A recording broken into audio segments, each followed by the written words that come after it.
Hello बच्चों, let's read the question. The question says no force is required for which condition. Okay, so option A is an object moving in straight line with constant velocity, an object moving in circular motion, an object moving with constant acceleration, an object moving in elliptical path. Okay, so key concept is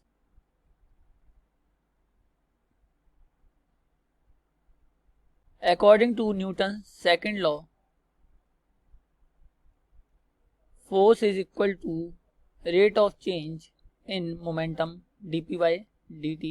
Okay, and also ma.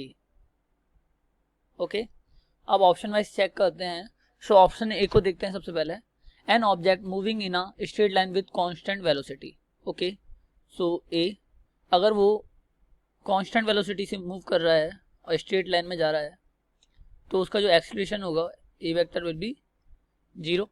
That mean force will be zero. Okay, option B an object moving in circular motion. तो मैंने माना ये मेरा एक circular path है. Okay, तो इस पे एक पार्टिकल पहले इस कंडीशन में है और उसकी वेलोसिटी ऊपर की साइड होगी, फिर इधर आएगा तो इधर की साइड होगी. तो जो उसकी वेलोसिटी है ओके वो चेंज होती जा रही है. दैट मीन कि मोमेंटम भी उसका चेंज हो रहा है. अगर मोमेंटम चेंज हो रहा है तो फोर्स रिक्वायर्ड होगा.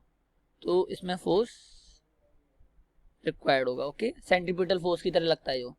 नाउ ऑप्शन सी देखो, an object moving with constant acceleration.